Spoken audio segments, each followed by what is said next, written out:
वालेकुम गाइस, उम्मीद करती हूँ कि सब खैरियत से होंगे। हमने चैप्टर नंबर 4 स्टार्ट किया था बायोमैकेनिक्स का, उसी का आज हम टॉपिक पढ़ेंगे ऑस्टियोपोरोसिस।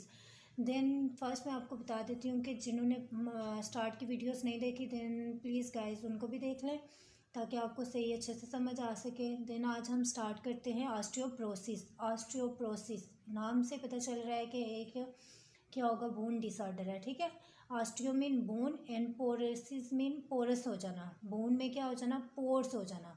देन इस बोन में पोर्स हो गए। देन उससे पहले हम कुछ चीज़ें दोबारा से रिवाइज कर लेते हैं क्या क्या होता है। बोन में क्या होता है, रीमॉडलिंग होती है। रीमॉडलिंग में क्या होता है, ऑस्टियोक्लास्ट और ऑस्टियोब्लास्ट एक्टिविटी होती रहती है।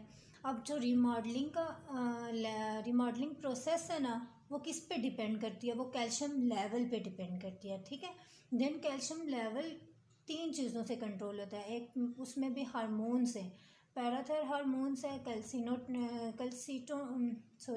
कैल्सिटोनिन है और विटामिन डी है। ठीक है, देन हम इन तीनों के बारे में पढ़ते हैं। इन हार्मोन्स, ये 2 हार्मोन्स और विटामिन डी के, ये कैसे कंट्रोल करते हैं कैल्शियम लेवल को। देन जब हमारी ब्लड में कैल्शियम का लेवल डिक्रीज़ हो जाता है तो क्या होता है कि जो हमारा पैराथायर हार्मोन है ना, वो एक्टिवेट हो जाएगा।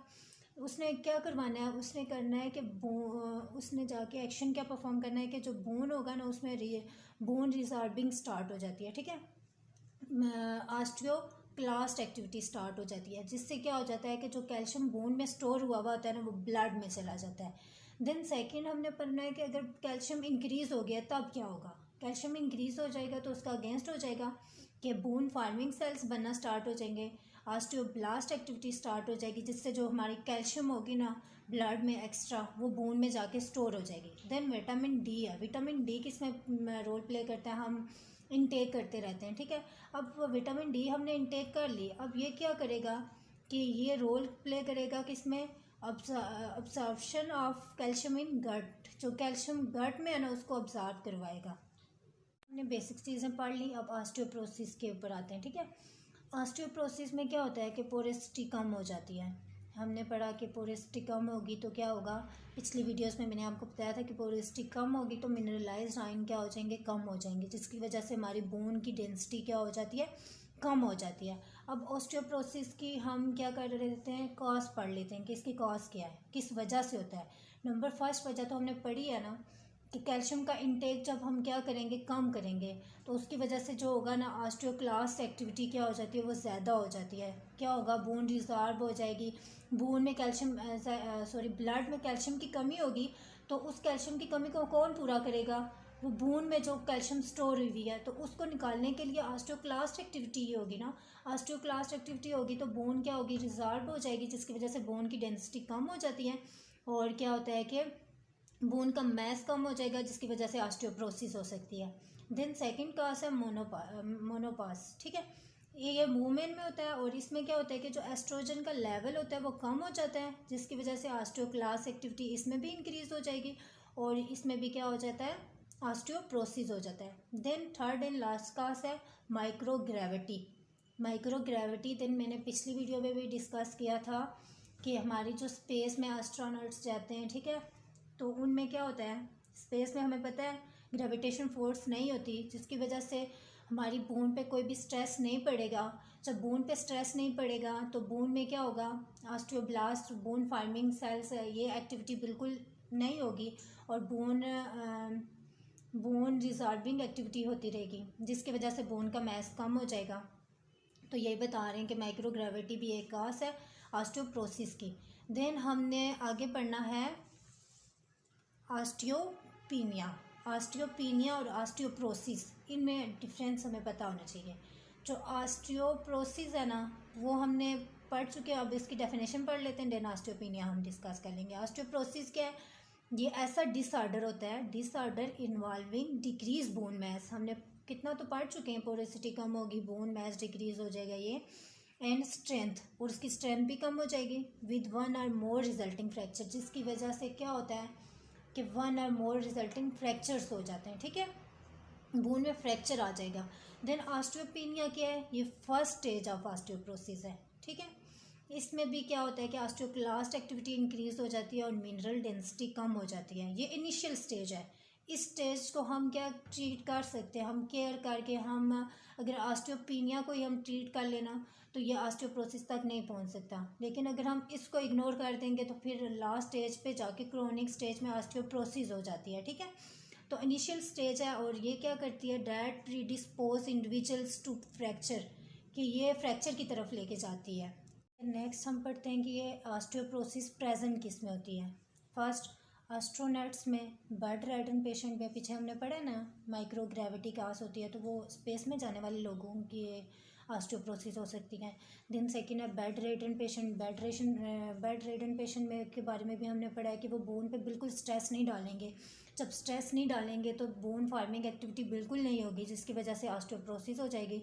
देन फीमेल एथलीट्स है, फीमेल एथलीट्स का एक आगे पूरा टॉपिक है, देन उसमें हम डिटेल से बात करेंगे। देन सीनियर सिटीजन्स हैं जिनका सेडेंट्री लाइफस्टाइल होता है, बिल्कुल इनएक्टिव रहते हैं, बिल्कुल किसी एक्टिविटी में परफॉर्मेंस या पार्ट नहीं लेते, तो उनमें भी ऑस्टियोप्रोसिस हो सकता है। अब हम नेक्स्ट ऑस्टियोप्रोसिस की टाइप्स को डिस्कस करेंगे। दो टाइप्स हैं, पोस्ट मेनोपॉजल और सेकंड दूसरी क्या है, age associative osteoporosis. Then first को हम पोस्ट मेनोपॉजल, नाम से पता चल रहा है, ठीक है। इसमें क्या होगा कि हमारी जो एस्ट्रोजन का लेवल, पिछली वीडियोस में भी मैंने डिस्कस किया है कि एस्ट्रोजन का लेवल कम हो जाएगा, ठीक है। एस्ट्रोजन का लेवल कम होगा तो ऑस्टियोक्लास्ट एक्टिविटीज़ इंक्रीज़ हो जाएगी। ऑस्टियोक्लास्ट एक्टिविटी इंक्रीज़ होगी तो वो क्या काज करेगी, ऑस्टियोप्रोसिस काज करेगी, और इसको हम टाइप 1 ऑस्टियोप्रोसिस भी कहते हैं। देन एज एसोसिएटिव ऑस्टियोप्रोसिस, के एज के अकॉर्डिंगली ऑस्टियोप्रोसिस कब होती है। देखें कि जब हमारी एज इंक्रीज़ करती रहती है तो हमारी मैस, बोन का मैस कम होता रहता है, ठीक है। तो वही बता रहे हैं कि ऑस्टियोब्लास्ट एक्टिविटी जो होती है ना, वो क्या होता है, ability lose of bone formation, के हमारी जो बोन फार्मिंग सेल्स एक्टिविटी है ना वो ऑटोमेटिकली कम होना स्टार्ट हो जाती है, ठीक है। इतना हम बोन्स पे प्रेशर नहीं डाल सकते, जिसकी वजह से ऑस्टियोब्लास्ट एक्टिविटी कम होती रहती है, तो ये क्या होता है, और ऑस्टियोक्लास्ट नॉर्मली होती रहती है, जिसकी वजह से ऑस्टियोप्रोसिस होती है। देन सेकंड हमने पढ़ना है चेंज इन बोन, कि बोन में क्या चेंजेस आती हैं।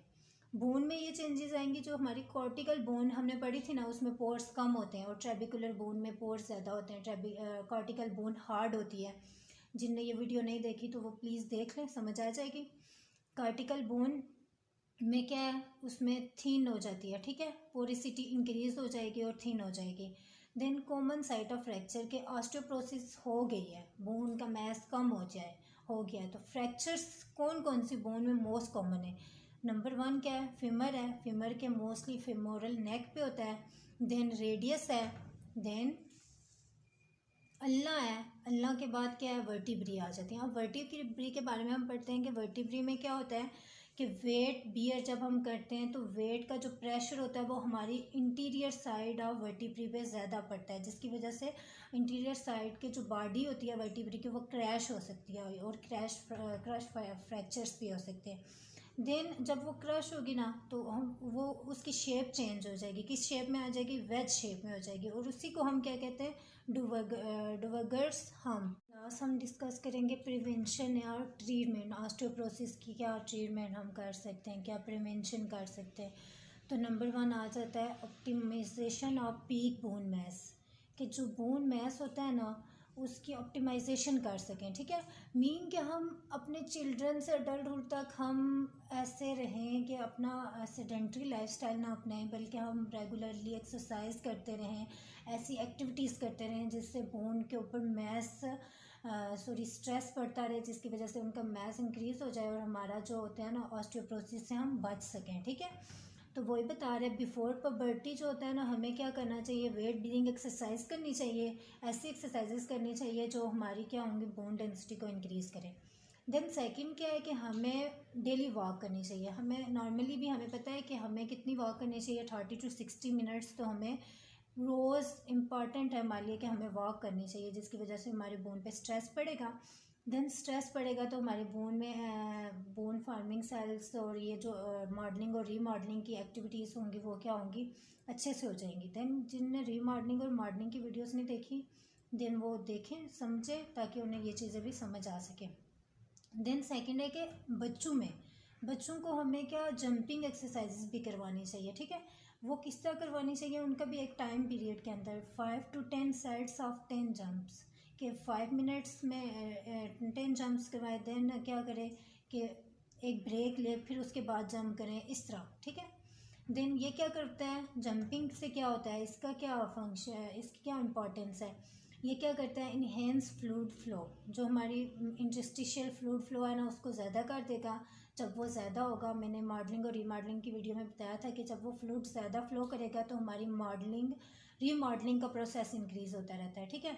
जिससे क्या होता है कि ऑस्टियोब्लास्टिक एक्टिविटी क्या हो जाती है, डबल हो जाती है। Then thank you so much. जिस चीज़ की समझ नहीं आई तो आप कमेंट्स में मुझसे पूछ सकते हैं।